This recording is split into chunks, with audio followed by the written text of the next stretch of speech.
세상을 변화시킬 영향력 있는 사람은 어떤 사람인가? 이 하나님의 사람에 대해서 증거하도록 하겠습니다. 지금 우리나라는 봄의 향연을 만끽하고 있습니다. 상가 들녘엔 온갖 꽃들이 만발하고 사람들은 그것을 즐기기 위해서 찾아가고 있습니다. 꽃을 본다는 것은 정말 좋고 기쁜 일입니다. 그러나 우리는 꽃을 보는 것으로만 좋아하고 만족하고 거기서 머물러서는 안 됩니다. 꽃을 보면 우리에게 즐거움을 주는 것이 맞습니다. 사랑하는 사람들과 아니면 홀로 꽃깃을 걷고 꽃을 감상하고 꽃 향기를 맡으면 마음이 열리고 상쾌해집니다. 그러나 꽃은 한순간이죠. 잠시 피었다가 지고 마는 것이 꽃의 향기입니다. 그래서 성경은 꽃을 긍정적으로 표현하고 있지 않습니다. 시편 103편 15절로 16절 확인합니다. 찾았으면 아멘 합니다. 합독하겠습니다. 시작. 인생은 그날이 풀과 같으며 그 영화가 들의 꽃과 같도다. 그것은 바람이 지나가면 없어지나니 그 있던 자리도 다시 알지 못하거니와. 야고보서 1장 10절에서도 말씀했습니다. 찾았으면 아멘 합니다. 합독하겠습니다. 시작. 부한 자는 자기의 낮아짐을 자랑할지니 이는 그가 풀의 꽃과 같이 지나감이라. 베드로전서 1장 24절입니다. 그러므로 모든 육체는 풀과 같고 그 모든 영광은 풀의 꽃과 같으니 풀은 마르고 꽃은 영원하니라 떨어지니라. 하나님께서 우리에게 원하시는 것이 뭘까요? 하나님께서 우리에게 원하시는 것은 열매입니다. 꽃이라고 하는 존재는 그 열매를 위해서 하나님께서 잠시 두시는 것입니다. 그 꽃을 바라보는 기쁨과 즐거움을 주시면서 그 뒤에 있을 열매를 보게 하시는 거예요. 우리 예수님도 이 열매에 대해서 제자들에게 누차 강조하셨습니다. 예수께서 제자들과 함께 다락방에서 최후의 만찬을 하시고 제자들에게 긴 강화의 말씀을 하신 후에 우리 예수님은 기도하기 위해서 겟세마네 동산에 있는 기드론 골짜기로 가셨습니다. 그곳으로 가는 그 시간은 이미 밤이 깊었어요. 하늘에는 휘영청 보름달이 떠 있습니다. 그 달빛이 예수님과 제자들의 발걸음을 비춰주는데 마침 지나가는 길가에 포도나무 밭이 있었습니다. 만월의 달빛 사이로 송이송이 연그러 맺혀있는 그 포도송이를 우리 예수님께서 바라보시면서 제자들에게 말씀하셨습니다. I'm a vine, you are a branch. 나는 포도나무요, 너희는 가지니라. I'm a vine, you are a branch. 나는 포도나무요, 너희는 가지니라. 이것을 통해서 우리 주님은 오늘 우리에게 뭘 원하시는지 주님께서 우리에게 말씀하시고자 하는 그 중요한 포인트를 발견할 수 있습니다. 여러분, 우리 예수님께서 아주 자주 이 열매에 대해서 강조하신 거 기억하십니까? 예수님께서 예루살렘에 입성하신 후 다시 성 밖으로 나와서 베다니 집에서 머무신 후 다음 날 다시 예루살렘 성 안으로 들어가실 때 시장하셨어요. 그래서 길가에 있는 한 무화과 나무를 보시고 무화과 나무 열매를 먹고 싶은 마음에 다가갔어요. 근데 무화과 나무에 열매가 있었다 없었다? 없었습니다. 잎사귀만 무성하고 열매가 없는 것을 보시고 예수님은 그 나무에게 이제부터 내 놈은 영원토록 열매를 맺지 못하리라 저주하셨습니다. 아니, 말 못한 그 나무한테. 그런데요, 놀랍게도 예수님의 그 저주에 따라 그 순간 그 나무가 뿌리부터 말라서 죽고 말았습니다. 예수님 비유 가운데 한 사람이 포도원에다가 무화과를 심었는데요, 3년 동안 열매를 안 맺는 거예요. 그래서 종이 걔 땅만 차지하고 열매도 맺지 못하니까 과일나무 열매 나는 열매를 맺어야 수확이 있는 거 아닙니까? 그러니까 주인이 종에게 말했습니다. 저거 찍어 죽어서 버려라. 그리고 다른 나무를 심자, 열매 맺는. 그랬더니 포도원에서 일하는 그 농부가 주인한테 말합니다. 주인님, 금년 한 해만 좀 봐주십시오. 기다려 주십시오. 제가 잘 관리해서 거름도 주고 잘 관리해서 올해 열매를 꼭 맺게 하겠습니다. 만일 열매를 맺지 못하면 그때 찍어버리십시다 라고 주인에게 제안을 했습니다. 마태복음 7장에도 보면 거짓 선지자들에 대해서 말씀하시면서 거짓 선지자들이 어떤 놈인지 어떻게 알 수 있는가? 그들을 알 수 있는 방법은 그들의 열매를 봐서 알 수 있다, 이렇게 일러주셨습니다. 그러면서 비유로 마태복음 7장 16절에서 20절 말씀, 열매를 말씀하셨습니다. 우리 같이 읽겠습니다. 시작. 그들의 열매로 그들을 알지니 가시나무에서 포도를 또는 엉겅퀴에서 무화과를 따겠느냐. 이와 같이 좋은 나무마다 아름다운 열매를 맺고 못된 나무가 나쁜 열매를 맺나니 좋은 나무가 나쁜 열매를 맺을 수 없고 못된 나무가 아름다운 열매를 맺을 수 없느니라. 아름다운 열매를 맺지 아니한 나무마다 찍혀 불에 던져지느니라. 이러므로 그들의 열매로 그들을 알리라. 거짓 선지자들, 가짜들 어떻게 알 수 있느냐? 그들의 열매로 알 수 있다. 따라서 우리 하나님 믿는 하나님의 자녀들의 생활에서 가장 중요한 것이 뭐냐? 무엇보다도 중요한 것은 바로 이 열매에 있다는 것입니다. 우리 주님께서 마지막 날 이 땅에 다시 재림하셔서 심판하실 때도 바로 이 열매를 찾으십니다. 간혹 신앙생활을 하나의 그냥 종교생활로 생각하려는 사람들이 있습니다. 교회 출석하고 예배 드리는 것으로 다 된 것으로 생각을 하지요. 혹은 조금 더 발전해서 선행을 베푸는 것으로 의를 쌓으려고 하기도 합니다. 어떤 사람은 종교다원주의적 차원에서 보려고 하기도 합니다. 종교다원주의적 차원에서 신앙생활, 이거를 판단하는 것은 대표적으로 독일의 기자 출신 위르게 슈미더라는 사람을 예로 들 수 있습니다. 이 위르게 슈미더는 4년 동안 무려 30여 개의 종교를 가졌습니다. 30개의 종교, 불교, 유교, 기독교, 카톨릭, 남녀호랑계, 여러 가지 30여 개, 4년 동안. 그러니까 한 번은 석 달 동안에 7번을 개종하기도 했다고 그래요. 똑똑한 놈이라서 그런 거예요. 똑똑한 놈이라서. 기자들이 얼마나 똑똑한 줄 압니까? 기자들은요, 변호사, 검사 출신보다도 더 스스로 자만과 교만에 빠져있는 작자들이 얼마나 똑똑한지 몰라요. 그래서 그 똑똑이를 가지고 4년간, 무려 30개의 종교를 넘나들었어요. 그가 왜 그러냐? 사람들이 물었어요. 그랬더니 그의 지론입니다. 될 수 있으면 많은 종교를 믿고 그 종교의 장점을 취하는 나처럼 범신론자가 되어봐라. 모든 종교에 구원이 있고 모든 종교에 생명이 있고 모든 종교를 잘 믿으면 천당 간다, 천국 간다. 이게 범신론자거든요.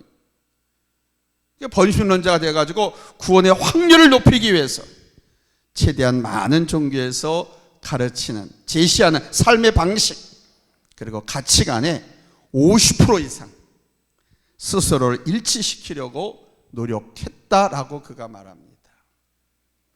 그러다 보면 어느 하나가 그냥 구원의 조건에 걸려서 천국이든 연옥이든 가지 않겠느냐, 그렇게 말합니다.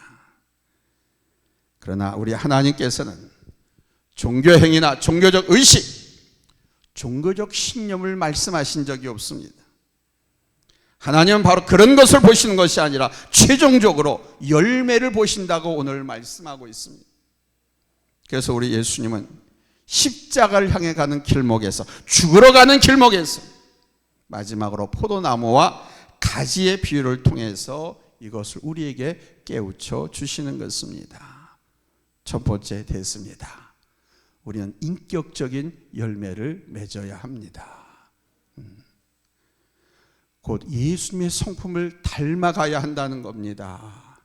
우리가 예수를 믿고 예수를 만나는 가운데 가장 먼저 그리고 계속해서 해야 할 것은 뭐냐? 바로 예수님을 닮아가는 거예요. 닮아가기 위해서는 내가 노력을 해야 되는 거예요. 일찍 일어나고 기도하고 성경 읽고 하나님의 말씀을 실천에 옮기고 적용하고 이 예수님을 닮아가기 위해서 흉내를 내야 돼요. 실천에 옮겨야 돼요. 근데 실천에 옮기지 않고 마음으로 믿습니다. 내가 하나님의 자녀고 나를 구원해 줄 줄 믿습니다. 나를 축복해 줄 줄 믿습니다만 하고 있으면 예수님을 닮아갈 수가 없죠. 예수님이 기도하는 거로 끝나지 않으셨거든요. 기도하고 성부 하나님, 삼일체 하나님과 약속한 구속의 언약, 은혜의 언약을 실천에 옮기기 위해서 예루살렘으로 입성을 하고 붙잡혀서 고문을 당하고 십자가에 달려 죽으시거든요. 실천에 옮기거든요. 예수님을 닮아가기 위해서는 우리가 그렇게 따라가고 닮아가려고 노력을 해야 됩니다. 주님께서 가르치는 말씀, 그분이 하신 일들, 그분의 명령을 이 지식으로만 알고 있는 것이 아니라 예수님의 성품을 알고 담고 그대로 우리가 한번 나타내려고 흉내라도 내네. 모방은 제2의 창조라고 하잖아요. 좋은 것은 흉내만 내도 칭찬받는 일이거든요. 그래서 예수님의 말씀과 그분의 성품을 하신 일들을 우리가 흉내라도 내려고 쫓아가야 한다는 겁니다. 그래야 예수님의 성품을 닮아갈 수 있습니다. 우리 예수님께서 제자들에게 마지막으로 주신 말씀을 보면 알 수 있죠. 요한복음 13장에서 16장까지는 우리 예수님께서 제자들에게 주시는 마지막 말씀입니다. 요한복음 13장 34절에서 35절에 보면은 우리 예수님께서 제자들에게 세 계명을 주셨어요. 아니 어떻게 보면은 613개의 조항 율법이 있어요. 하라는 것과 하지 말라는 것 613개의 조항이 있어요. 계명이 있어요. 그런데 예수님이 한 개를 더 줘버리네. 와, 어떻게 너무하신 분 같아요. 그런데 이 계명 하나가 613개의 조항의 계명을 다 지키는, 다 커버하는 그런 놀라운 새 계명이었습니다. 그 계명이 뭡니까? 요한복음 14장 34절 35절. 자, 같이 읽겠습니다. 시작. 새 계명을 너희에게 주노니 서로 사랑하라. 내가 너희를 사랑한 것 같이 너희도 서로 사랑하라. 너희가 서로 사랑하면 이로써 모든 사람이 너희가 내 제자인 줄 알리라. 아니 율법에는 이거 해라, 이거 하지 마라, 이거 하면 안 돼, 이거 하면 안 된다니까, 하지 마라. 이게 613개 율법이 있단 말이에요. 근데 주님께서 세 계명을 주셨는데 딱 하나밖에 안 주셔서 그게 뭡니까? 서로 사랑하라. 사랑은 옛 율법과 대비해서 우리 예수께서 주신 새로운 계명인 것입니다. 그니 얼마나 좋아요. 사랑하라고 하니까. 오늘 보면 9절과 12절에서도 몇 차례 이 사랑에 대해서 말씀하셨습니다. 아버지께서 나를 사랑하신 것 같이 나도 너희를 사랑하였으니 나의 사랑 안에 거하라. 내 계명은 곧 내가 너희를 사랑한 것 같이 너희도 서로 사랑하라 하는 이것이니라. 오늘 보면 14장 27절에 보면 주님은 평안에 대해서 말씀해 주십니다. 평안을 너희에게 끼치노니 곧 나의 평안을 너희에게 주노라. 내가 너희에게 주는 것은 세상에 주는 것과 같지 아니하리니 너희는 마음에 근심하지도 말고 두려워하지도 말라. 그러니까 주님께 주신 이 평안을 내가 소유하면 걱정 근심이 다 없어지네. 아멘. 이 시간 우리 주님의 성령이 여러분의 심령에 충만해서 걱정 근심 염려 다 쫓아내시길, 평안이 충만하시길 예수님의 이름으로 축원합니다. 아멘. 오늘 보면 15장 11절에서도 보면은요, 사랑과 함께 기쁨의 열매에 대해서 또 말씀하고 있습니다. 기쁨의 열매.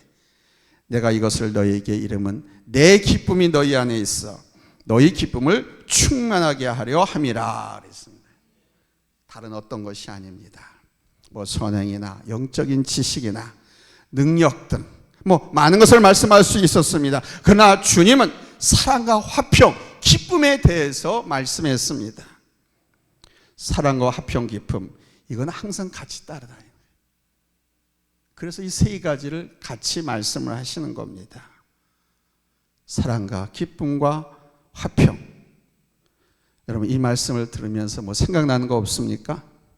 바로 성령의 열매입니다. 아멘. 갈라디아서 5장 20절 23절을 말씀하시는 그 성령의 열매, 사랑과 희락과 자비와 양선과 충성과 온유와 절제. 여러분, 이 성령의 열매를 하나님의 자녀들인 우리들은 반드시 맺어야 할 줄로 믿습니다. 이 성령의 열매가 하나님의 성품이고 예수님의 성품이거든요. 그리고 하나님의 자녀인 우리들이 반드시 맺어야 할, 우리 하나님께서 찾으시는 열매입니다. 그리고 성령의 열매는 남의 것이 아니에요. 내 것이어야지. 따라서 성령의 열매는 남의 것이 아니라 내 것이다. 아멘. 이거는 어쩌어쩌 최장로가 맺어야 할 열매다. 이거는 어쩌어쩌 깍쟁이 아무개 권사가 맺어야 할 열매다. 이게 아닙니다. 내가 맺어야 할 열매. 아멘.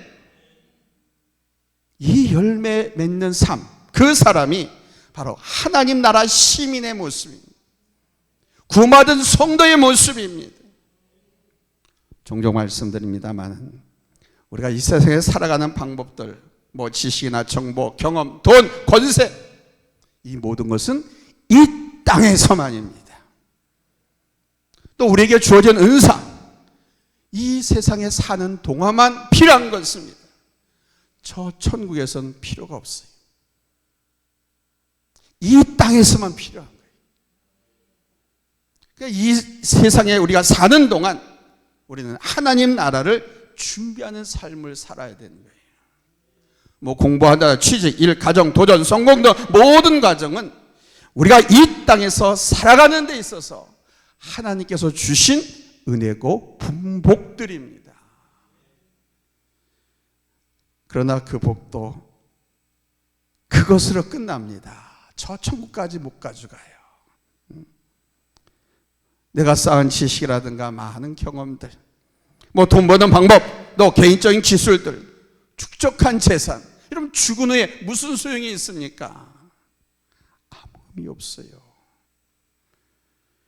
그래서 우리는 부모님이라든가 이웃 형제의 죽음을 목격하게 하는 거예요. 그가 죽을 때 아파트를 지고 갔는가? 그가 죽을 때 금고를 들고 갔는가? 그가 죽을 때 화려한 몇 천만 원짜리 옷을 걸치고 갔는가? 보게 하시는 겁니다. 그래서 미련한 자의 마음은 잔치집에 가 있고 지혜로운 자의 마음은 초상집에 가 있다, 이렇게 가르쳐주고 있는 거예요. 여러분, 하나님의 나라는 먹는 것과 마시는 것이 아니에요. 오직 성령 안에서 의와 희락과 평강인 줄로 믿습니다. 그래서 예수님은 제자들에게 마지막으로 너희 인격의 열매를 맺어라, 곧 성령의 열매를 맺어라, 하나님 믿는 성도들의 성품의 열매를 맺으라고 말씀하고 있는 것입니다. 또 하나는 증거의 열매를 맺어야 하는 것입니다. 증거의 열매. 본문 10절에서 말씀하셨습니다. 10절 우리 같이 읽겠습니다. 시작. 너희가 나를 택한 것이 아니요 내가 너희를 택하여 세웠나니 이는 너희로 가서 열매를 맺게 하고 또 너희 열매가 항상 있게 하여 내 이름으로 아버지께 무엇을 구하든지 다 받게 하려 함이라. 아멘. 오라고 부르시더니, 누구든지 오라고 부르시든지 고생하며 수고하고 힘든 자 다 내게로 오라 하신 그 하나님께서 이제 은혜를 주시더니, 살려주시더니 이제는 가라고 하십니다. 어디로 가라고 하느냐? 다른 교회로 가라, 세상으로 가라, 그 말이 아닙니다. 마태복음 28장 19절로 20절에서 말씀하십니다. 그러므로 너희는 가서 모든 민족으로 제자를 삼아 아버지와 아들과 성령의 이름으로 세례를 베풀고 내가 너희에게 분부한 모든 것을 가르쳐 지키게 하라. 그럼 다른 교회, 그 교회 가서도 그 교회 온 성도들에게 말씀하실 겁니다. 은혜 베푸시 하나 잘못 사오셔 은사를 주신 후에 가라. 어디로? 모든 민족에게로. 예수 믿지 않는 사람들에 가서 복음을 전하라. 전도해라.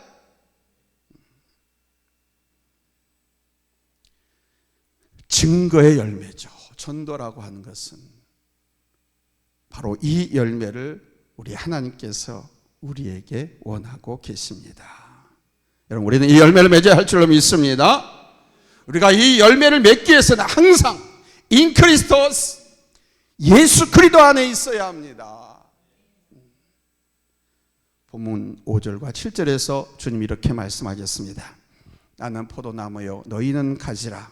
그가 내 안에 내가 그 안에 거하면 사람이 열매를 많이 맺나니 나를 떠나서는 너희가 아무것도 할 수 없습니다. 하나님의 자녀들은 하나님을 떠나서, 예수님을 떠나서 아무것도 할 수 없습니다. 잊지 마십시오. 결코 잊지 마십시오. 그리스도 예수 안에 있어야 여러분 하나님의 일을 할 수 있습니다. 성령의 열매를 맺을 수 있습니다. 하나님의 영광을 드러내는 아름다운 축복된 멸관을 얻을 수 있는 거예요. 또한 7절에서도 말씀했습니다. 너희가 내 안에 거하고 내 말이 너희 안에 거하면 무엇이든지 원하는 대로 구하라. 그리하면 이루리라. 이것을 우리 예수님께서는 당신은 포도나무, I am a vine, 너희는 가지다. You are a branch, 가지를 브랜치라고 합니다. 포도나무와 가지로 비유로 설명해 주셨습니다. 내 안에 거하라. 이 거한다라고 하는 것은 포도나무에 가지가 붙어 있죠. 가지에서 열매가 맺히잖아요. 근데 포도나무에서 이 가지가 떨어지면 어떻게 돼요? 죽는 거죠. 영양분이 공급되지 못하니까 말라 비틀어지기 시작하더니 떨어진 이 가지는 죽는 겁니다. 그러니까 가지가 포도나무에 붙어 있다라고 하는 것은 하나가 되어야 된다는 거고 일치되어야 된다는 거 말하는 거예요. 분리되거나 배반하거나 떠나가거나 흩어진 것을 말하는 것이 아닙니다. 하나로 일치되는. 그러니까 예수님을 믿고 예수 안에서 살아간다고 하면 예수님의 말씀과 성품, 예수님의 능력을 키우면서 사는 것을 말하는 거예요. 어떤 때는 공자의 능력을 빌어서, 여러분 그럽디다. 우리나라에서 유명한 석학이, 그는 예수 믿는 사람이 아닌데 공자가 죽어야 나라가 산다고. 우리나라 오래전에 그 책이 나왔습니다. 베스트셀러가 됐습니다. 공자가 죽어야 대한민국이 산다라고. 그런데 여러분 우리나라의 많은 사상가 정치가들이 서울대학교를 비롯한 우리나라 유수의 대학교에 공자 전신, 그 4대 모리로 이 땅을 점령해가지고 우리나라 국민들의 마음을 거기에 묶어두려고 시도한 사람들도 있었어요. 수천 년 동안 그 나라 그 민족의 지배를 받아왔던 우리는 해마다 우리의 아들, 딸들을 볼모로 보내고, 특히 여자들은 1년에 여러분 조선시대 2,000명, 3,000명씩 보냈어요. 그렇게 우리를 핍박하고 압배하고 그러던 나라가 바로 저 나라입니다. 그런데도 그것도 모르고 그렇게 사대를 합니다. 그래서 그분이 그렇게 공자가 죽어야 우리나라가 산다라고. 다른 뜻도 있습니다.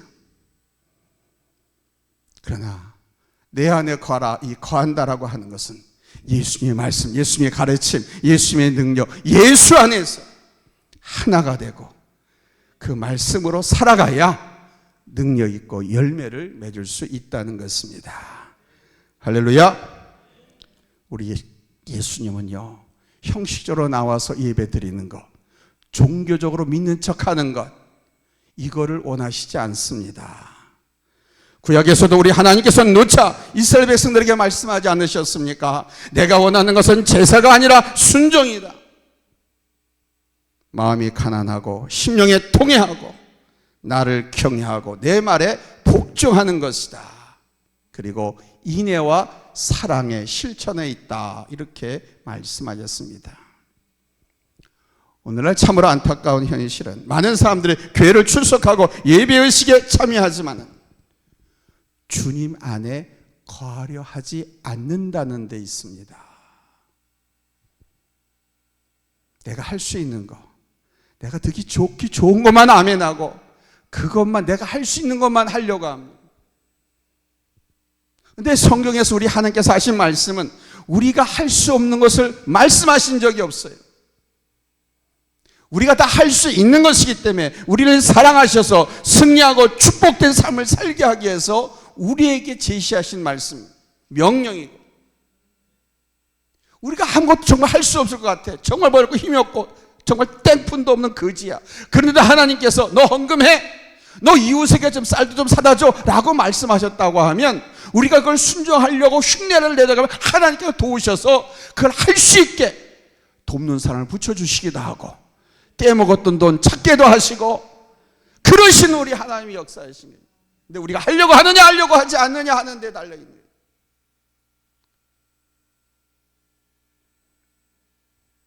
포도나무와 가지가 따로따로이면 안 돼요. 그게 가짜 신앙인 거예요. 무늬에만 수박인 것 같은, 겉을 보니까 두들겨 보니까 잘 익었어. 근데 안을 봤더니 안 익었어. 무늬에만 그리스도인, 진짜 알곡성도, 진짜 그리스도인, 진짜 구원받은 하나님의 자녀가 아니라는 겁니다. 그런 사람에겐 자신의 능력과 갖고 있는 것의 한계를 넘어서서 월등한 놀라운 은혜와 능력을 행사할 수 있는 그런 역사가 일어나지 않는 것입니다.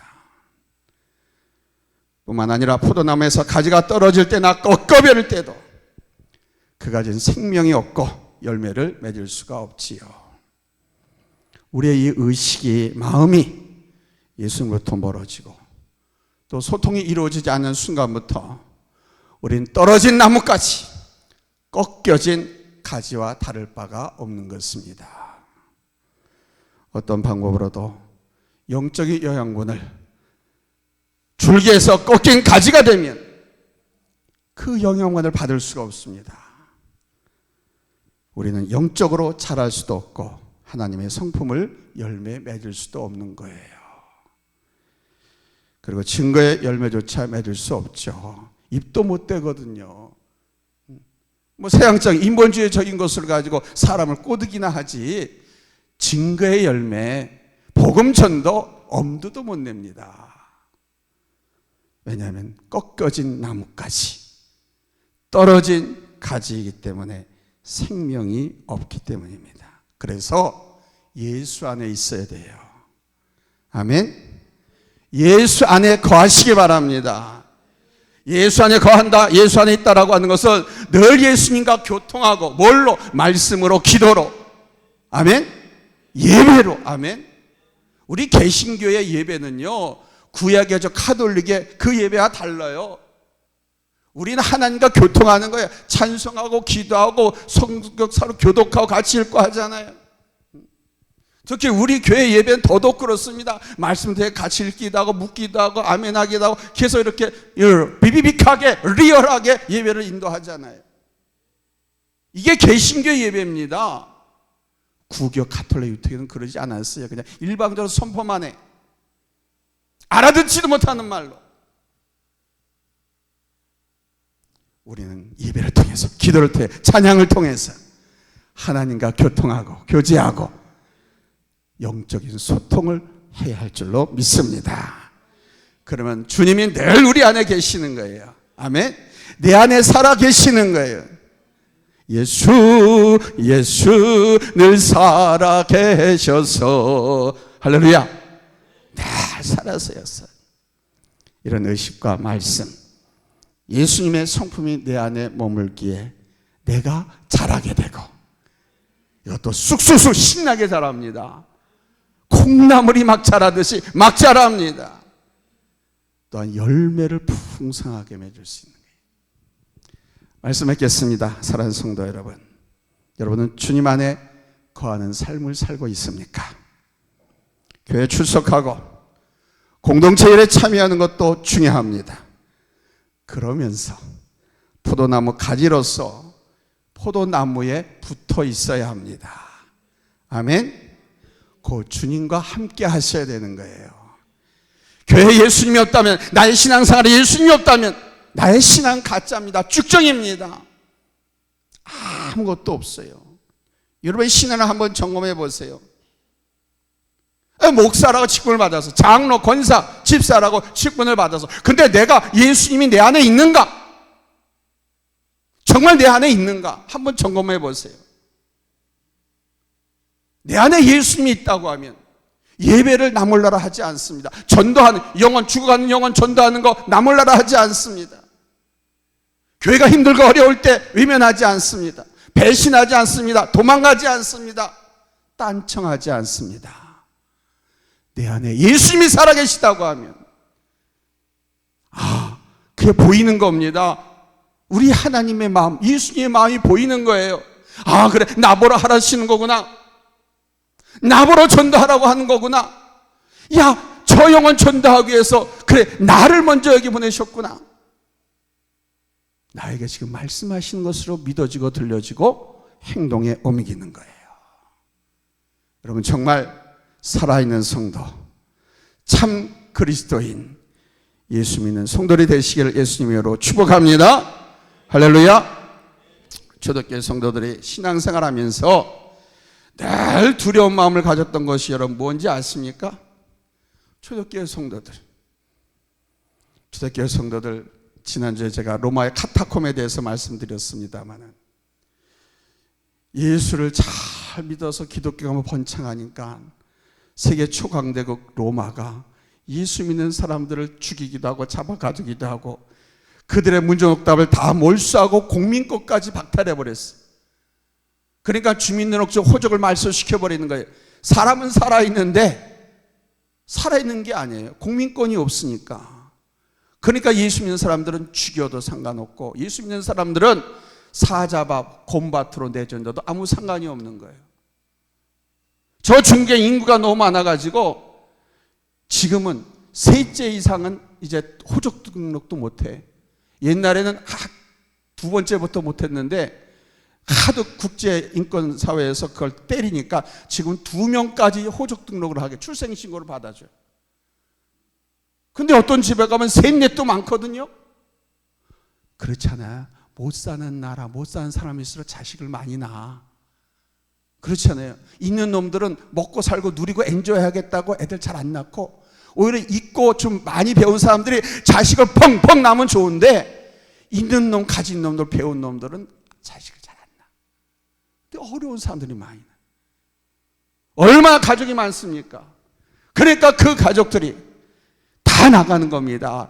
방글라데시아, 파키스탄, 싱가포르, 말레이시아, 이런 데 다 나가는 거예요. 그 나가가지고 그 나라를 다 지배하는 거예요. 그들이 거기에 와신상담 끝에 성공해가지고, 여러분, 그 화교들이 세운 나라가 싱가포르 아닙니까? 말레이시아 어딘지 가보세요. 여러분, 화교들이 다 주도하고 있어요.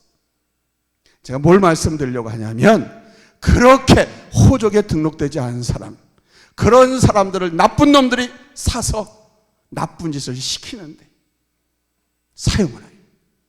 그리고 그 나라를 떠버리면 그 사람의 존재 자체가 없으니까 추적이 불가능해. 잡지를 못하는 거예요. 우리나라에 와서, 동남아 세계에 와서 얼마나 그런 짓을 많이 하는지 몰라요. 제가 뭘 말씀드리려고 이 말씀을 드리냐 하면, 초대교회 성도들이 들키기만 하면 그렇게 고초를 당하고 죽임을 당하고 사자나 호랑이, 곰의 밥으로 던져지기도 했어요. 그러면 초대교회 성도들이 그거를 두려워했을까요? 아닙니다. 초대교회 성도는 그런 핍박과 고난받는 것을 두려워하지 않았습니다. 그들은 예수 믿고 살아가는 이 삶의 과정에서 내가 하나님 앞에 부끄럽지 않으려고, 서양 사람들이 나를 보고 예수 믿는 사람이 왜 저래? 하나님 믿는 사람이라고 하면서 저럴 수가 있어?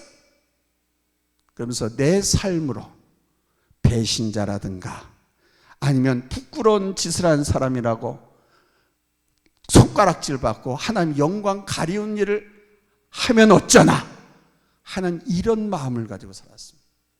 그래서 얼마나 청결하고 순결하고 얼마나 충성스러우고 정져 있고 지조 있게 살았는지 모릅니다.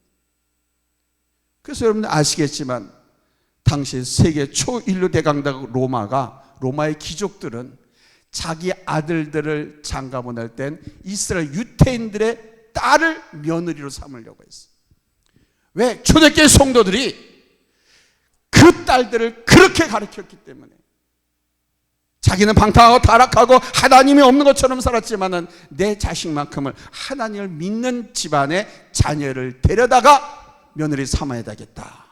왜? 하나님 말씀대로 기독교 성도의 가정에서는 청결하고 절제할 줄 알고 고난과 아픔과 고난도 참고 인내할 줄 알고.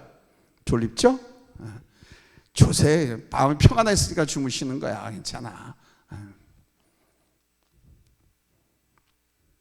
원래 크게 하면 더 조는 거예요. 제가 알아요. 뭔 얘기 하려다 그러나. 그러니까 초대교회 성도들이 두려워한 것은 고난과 핍박이 아니었다. 초대교회들이 두려워한 것은 내가 하나님 앞에 서기에 부끄럽지 않은 인격을 가졌는가. 그러니까 하나님 앞에 심판받는 그것을 생각했습니다.